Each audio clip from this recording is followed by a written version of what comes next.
Camp Tard Reloaded, Part 1, Prologue. I return, r/Tard Tales, with another set of tales of camp-related tarddom. This time, the year's 2001. I felt I was finally free of the tards at summer camp. But if I had been, why would I be writing this post? Let's get dangerous, shall we? Be me. Be 13. Be summer vacation. My parents had decided to take a risk with a summer camp yet again, after a few years to recover from CT's shenanigans. Figured a Christian day camp was a bad idea on the second time around. Can you feel it, Mr. Krabs? They signed me up for a Jewish day camp instead. Fucking really, dammit. First day of camp, I'm dropped off by my mother and walk up to meet the rest of the campers. To set the scene for you, r/Tard Tales, unlike the last one, this camp was 100% designed as a camp and housed only campers. They had tennis courts, an arts and crafts building, reg office, counselor dormitories. The counselors stayed on site when we left every day at 3 p.m., and a main camp building. There was also a private beach. Get split into groups of 6. I'm put with a counselor I'll call Marcus. My other fellow campers are mostly kids of rich Jews, with another white kid thrown in for flavor. I figure no tards will spoil this day camp experience. Oh, how wrong I was. The Camp Tard Reloaded, Part 2, The Retardeting. Be me. Be the first day of camp. We're eating lunch. Grilled cheese sandwich time. The head counselor walks up and talks to Marcus, who informs us that we are to meet in the main building for a camp-wide meeting right away. But I just started eating my lunch, hangry. Reluctantly put my sandwich away and follow the ground inside the building. The place smells like old cedar and mothballs. Can still smell it even as I type. The head counselor, I'll refer to him as HC from now on, walks up on stage to address all 30 of us. HC is an older Jewish man, built like a brick shithouse, and with the demeanor of one who is fair, but will fuck your world up if you made him angry. Think Chris Evans with the brain of Jeff Goldblum's dad in Independence Day. He clears his throat and addresses us. Hello, campers. I'm hoping you have settled into your groups and have made some friends. As the head counselor of Camp Juden, I think I speak for everyone when I say we strive to try and be inclusive for all people from every walks of life. I have an extremely bad feeling about this. He then says the words I dreaded. So as such, I would like to introduce the head of our new partner organization, who will be discussing our new integration program. I felt a disturbance in the force, as if a million voices read in Tard Rage, and then were silenced. HC steps aside and a woman walks on stage. I will call her Libby. She exuded the vibes of someone who saw herself as a champion of liberal agendas everywhere. Let me see your manager, shriek.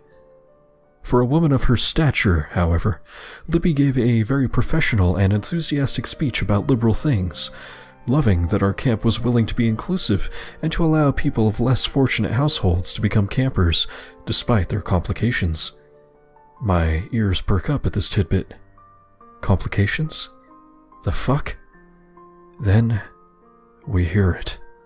This warbling gurgle that silenced the entire room and alerted us to their presence. What waddled on stage next were several creatures I'd only ever seen in my fever-induced nightmares, or the dreams one gets after eating too much before passing out. Fat, sweaty, and short, this one Aspie Tard looked to be almost twice the age of the oldest allowed at the camp, 15 years old. Though I suspect he was around the same age, and his tardness aged him 15 years.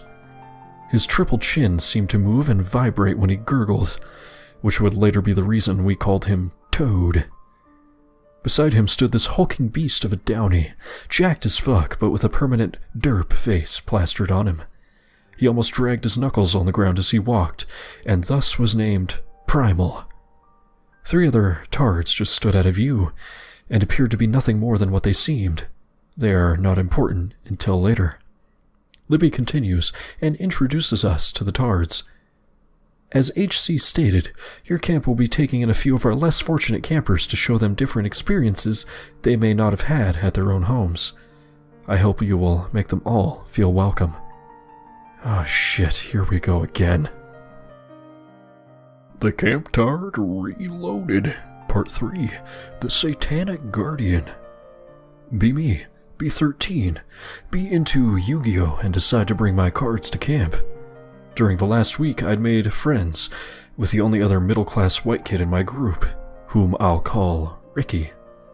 We have the same interests, same sense of humor, and same hatred of Tards. Feels ecstatic man.jpg. Be near the main building, trading Yu-Gi-Oh! Cards, when a shadow approaches and blots out the sun. We look up. Toad is standing with Primal. They say nothing at first, but I can feel his eyes on my binder of cards. Finally, he speaks, with a strange mixture of his frog-like gurgle and Tard speech. What are those? Yu-Gi-Oh! Cards, I reply in a very matter-of-fact tone, hoping maybe my bluntness would indicate to this guy that I don't wish to engage in conversation with him and would prefer that he left. With a nickname like Toad, he doesn't give you the impression that he's a very reasonable person, and in fact, he wasn't. Can I look at them? He croaks out. I look over at Ricky, who decides to be a bit more blunt with these Tards, and tells them to fuck off. This was a terrible decision.exe. Toad rage activates. He grabs the binder from my hands and proceeds to tear the front cover off of it, throwing it at Ricky. He ducks, but it grazes his shoulder and smashes into the wall behind us. Cards everywhere. Primal jumps in and takes a swing, punching me in the stomach and taking some of the cards that spilled from my binder. The Wranglers arrive just as the grubby fuckers pocket the handful, with Marcus in tow. We explain what the Tards did, showing my binder as proof. Libby comes storming out to confront the guilty party, and sees Toad and Primal looking as sweet and innocent as spastic cherubs. "What happened here, she asks in her shrill voice. Marcus attempts to explain the situation, but Libby's ire is turned directly onto me. "It's people like you," she shrieks, jamming me in the chest, "that make my job so much harder. These boys have nothing. Let them have those cards. You don't need them." R/entitled parents crossover, anyone? I look at Marcus in disbelief, who gives me a look of defeat. Fuck that shit is mine. They almost knocked out Ricky with my binder. Then you shouldn't bring it to camp. But they're mine. Libby grabs the cards off Toad and shows me Celtic Guardian. "Do you see this?" she asks harshly. I nod. "It's Celtic Guardian." "Well, this Celtic thing is a demon, and you're offending them with your satanic rhetoric." Spittake.mov. I thought at first that she was just being overdramatic, but then I saw the lack of self-awareness in her eyes. She legit thought the card that depicted an elven warrior was a satanic image. She then pocketed the cards before I could even speak. I attempt to argue more, but Libby just cuts me and Ricky down, and I watch as Toad and Primal saunter off with my cards. Of course, you realize this means war. The Camp Tard Reloaded, Part 4, Revelations. Be me. Be pissed. Be the next week. Ricky and I begin to plot. I want to ruin these Tards' existence. This wasn't about the cards. This was about the principle. These fuckers pushed us around and got away with it. Turnabout was fair play. I remembered the teachings of Night and how we had to stand up to them, though I did twist the morality of the situation. Lawfulevil.gif. We make note of their movements, who they talk to, what they do. Toad is never seen without Primal, and they are separated from their Tard group of campers only during lunch and bathroom breaks. Otherwise, they are with the Wranglers and Libby, under constant supervision. We both knew that physically attacking a tard was an option we had to use as our nuclear option. We'd be crucified if we did it, hence it was left as the final option. A more delicate touch was required, and thus needed to try and get the fuckers removed from camp due to some kind of fault of their own. After a few days, we learned their schedules, but more importantly, when Libby would be preoccupied with the other tards. Second activity block, till the start of lunch. We had an hour. Luckily for us, Marcus decided to have a 3-group game of soccer in a field that happened to sit just behind the office. Her window even faced the field. Serendipity.png. I casually slip away from the game, with Ricky covering for me, and I sneak towards the office. Stealth check, natural 20. Rogue class confirmed. I reach the wall directly below the window, which is open. This feels a little too easy. I wait a moment and listen, but hear no shuffling or boards creaking from inside, and so I hoist myself up. The office is quiet and still, but as I swing myself inside, I hear the distinct voice of HC a room over, talking on the phone. If he'd have heard me, I'd have been so fucked. Honestly, looking back, I have no idea what possessed me to even attempt this. I don't even recall what I was looking for, but I found it nonetheless, or at least something of interest. A child's drawing, or a tard's depending. A drawing pinned to a bulletin board on the far wall. A drawing of 2 figures with a taller woman. The names made my skin go pale. Primal, Toad, and Libby. Primal is Toad's fucking brother. Worse yet though, Libby is their fucking mom. Brick shit activate. I climb quickly out the window and inform Ricky. The game has evolved. The Camp Tard Reloaded, Part 5. Never touch my sandwich. Be me. Be stumped and pissed. Toad and Primal have been pestering me, Ricky, and the rest of the campers with little to no intervention by Libby. All except if those being pestered decide to stand up for themselves. Feels frustrating, man.webm. Lunchtime. Best time of the day as voted by readers of OP magazine. I sit with Ricky and 2 other kids in our group whom I'd befriended. Let's call them Morgan and Ryan. Morgan and Ryan are identical twins. Tall, thin Jews from a rich family. However, unlike most rich kids, these 2 were raised right and weren't conceited or entitled. Always up for a prank. Still see them from time to time. I'm about 3 bites into my egg salad sandwich when I hear the familiar gurgle. For fuck's sake. Toad and Primal stand before us and instantly try to take my lunch. Motherfucker. I let you look at my Yu-Gi-Oh cards. I tried to be nice to you. You took my cards. You pushed me around. And now you try to fuck with my lunch. If you touch my lunch, I will break you. I will cut a bitch.sandwich. This was my internal monologue. Outwardly, I simply turned my body and continued to eat my lunch, not breaking eye contact with Toad. He gave a whine and continued to reach, roughly shoving the pit of his arm into my face to grab my meal, which was at my full arm's extension to try and keep it away. I didn't realize this until I turned my head back and my nose touched the skin. I had to breathe, and unfortunately, I did. The smell. I cringe even now. I now know what hell smells like. What is deodorant anyway, am I right? I let out a loud cough and shoved him away, and it was about then that Primal snatched my sandwich and had jammed it straight into his mouth. iTwitch.gif. Situational assessment protocols activated, applying appropriate reaction protocols. Rebooting. Be me. Be fucking irritated to the point of rage. Toad, angry that I didn't give him my lunch, goes into Toad rage. Ricky grabs my shoulder to get my attention, and I turn. Suckerpunch.mpeg. Stumble and recover, standing straight up. Ricky told me later he could feel the rage coming off of me in that moment. I slowly turn, but before I can do anything, guess who decided to swing by to check on her perfect little angels? Of course you know. Libby can see by my body language and facial expressions that I was about to wreck someone.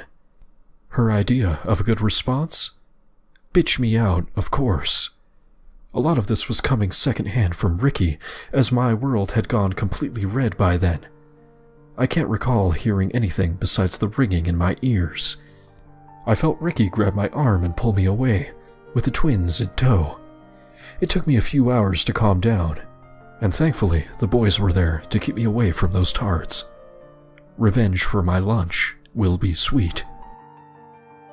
The Camp Tard Reloaded Part 6. They're taking the normies to Eisentard. Be me. Be the following Monday.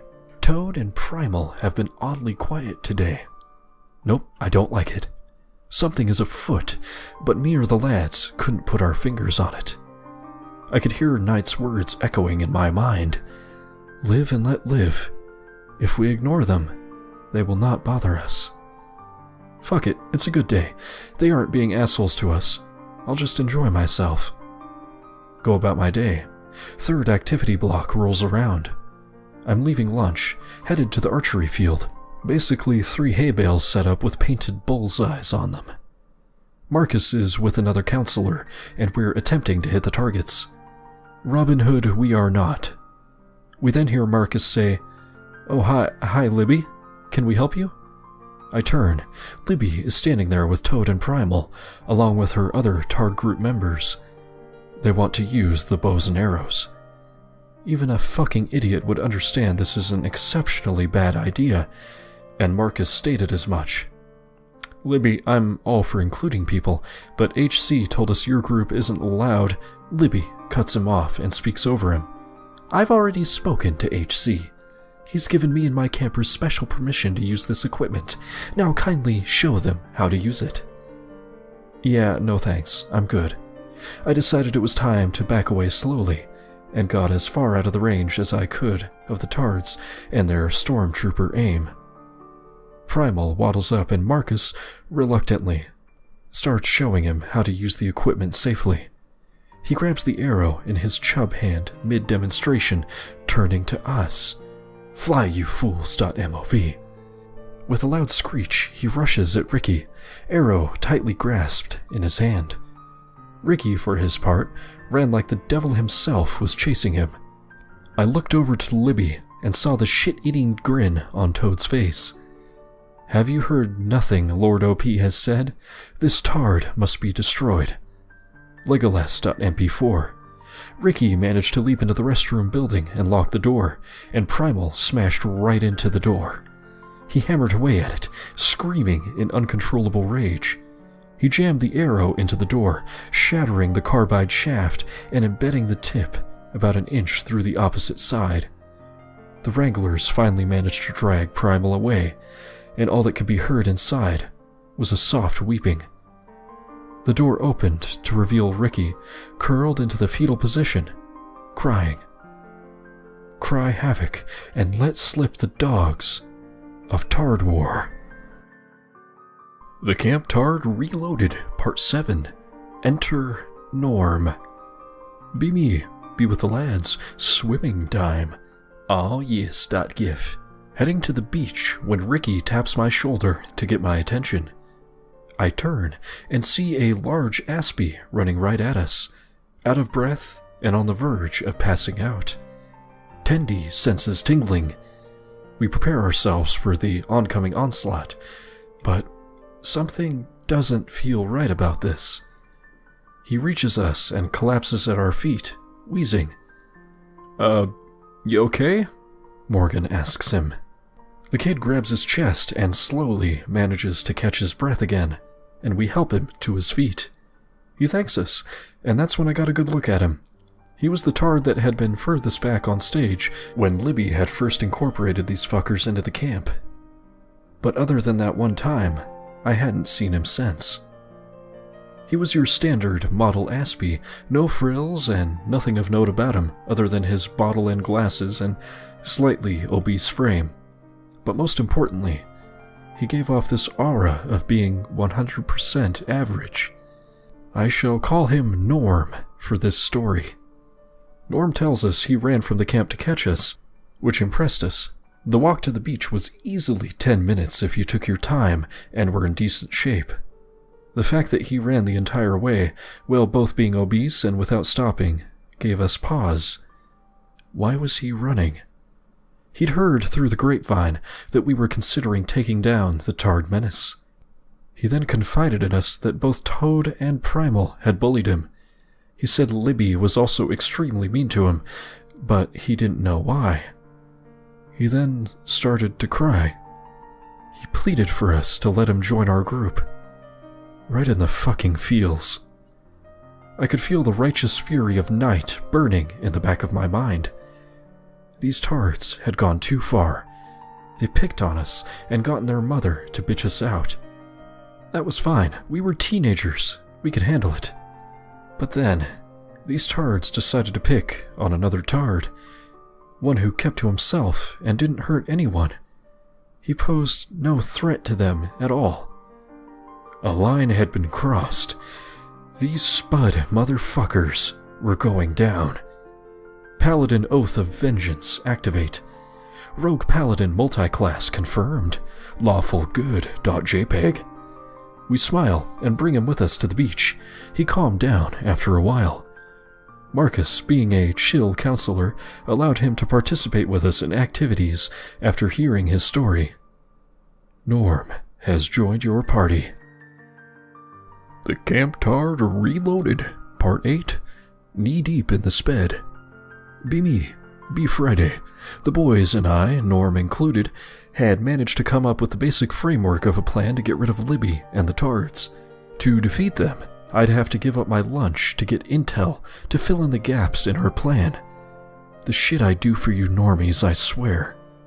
Second activity period rolls around, and Marcus suggests soccer at the field from before. By all means, gents, don't let me stop you. Whistling innocently.exe. Like the last time, I slipped away and pressed myself against the main office building. I looked at Libby's window and could hear Libby's voice from inside. I throw caution to the wind and peek inside. Libby is there with the Tards, including Norm. She is intently focused on her phone, while the others in the room are being Tards. Norm had told me, prior to this moment, that this was some kind of special activity time she gave them to keep his peers quiet, and to avoid incidents like the one with the archery equipment. Norm had sat right near the window, and saw my head peek up. He gave me a knowing nod, and I retreated to ground level to wait. I watched the window quietly close. I shall put a pin in the story for a moment to provide context.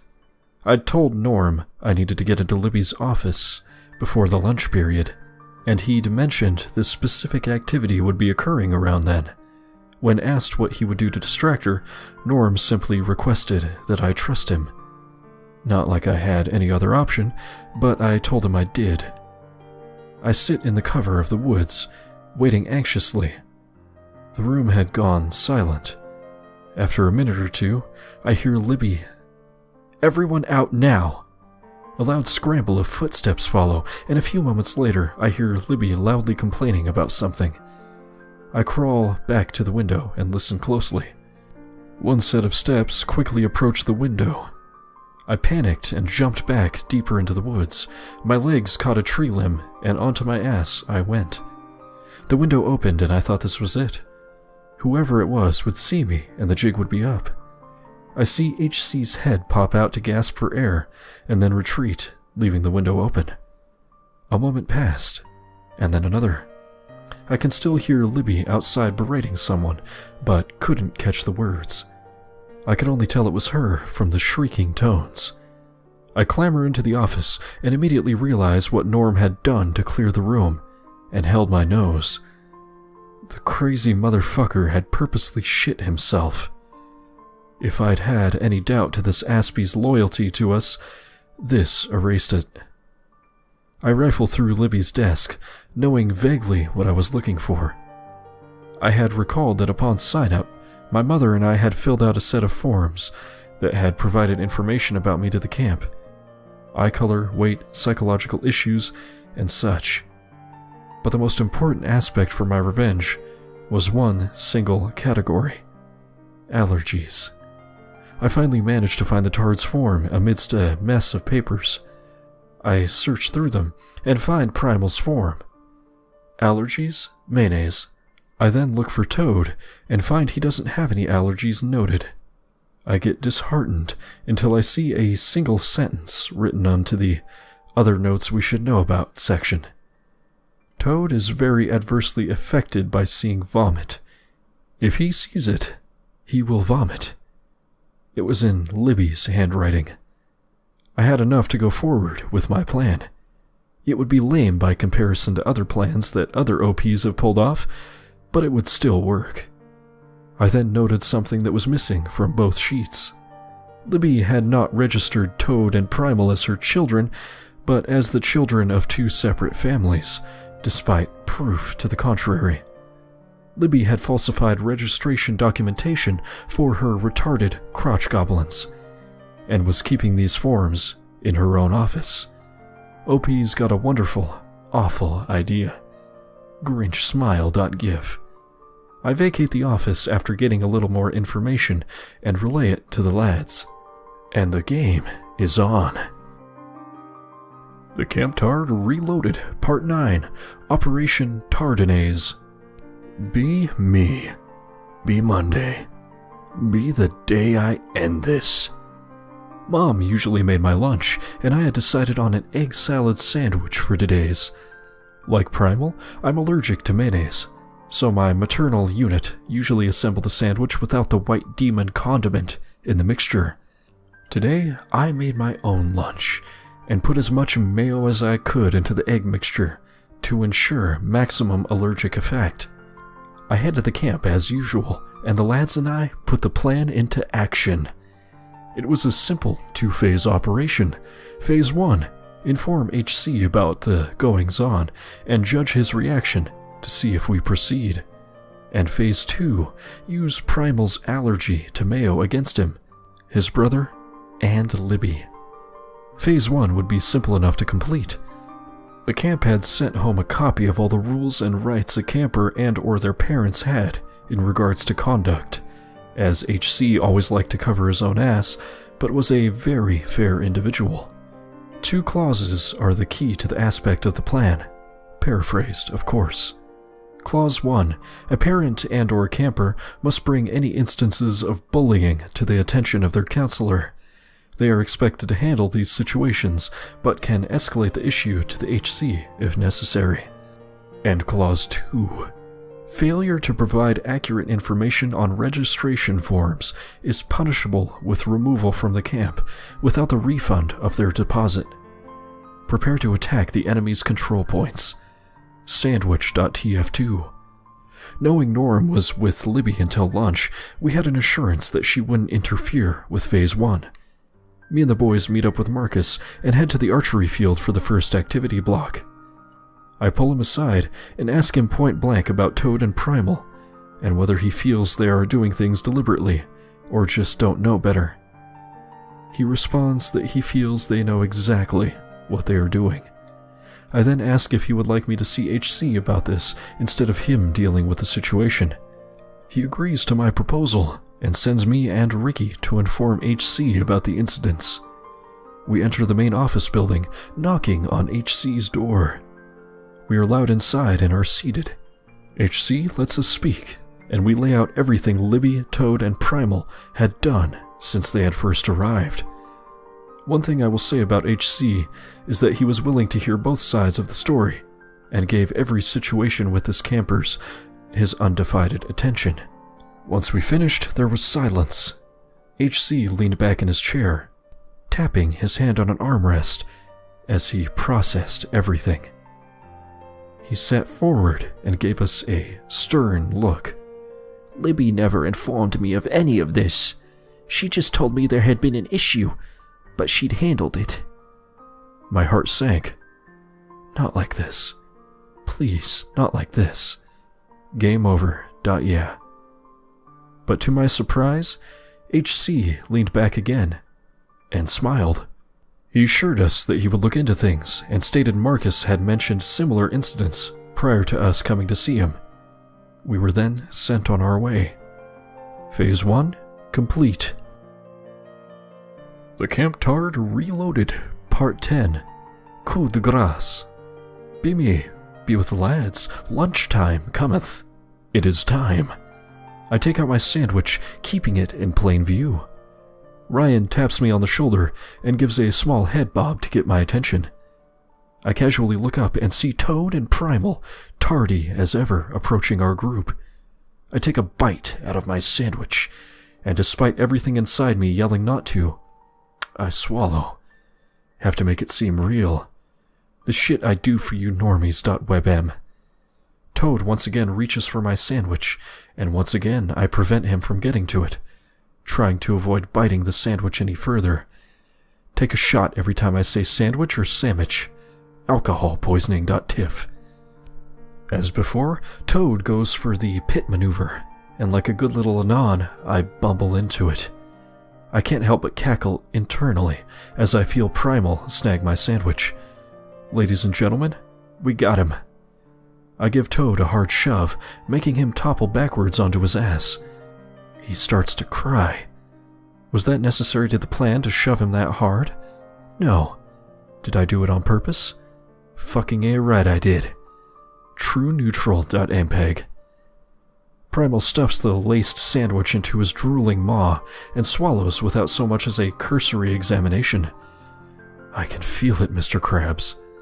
Toad's cries have turned into screams of dismay, and all the other campers and counselors are staring at us.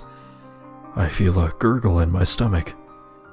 Get your ponchos, gents. We're entering the splash zone.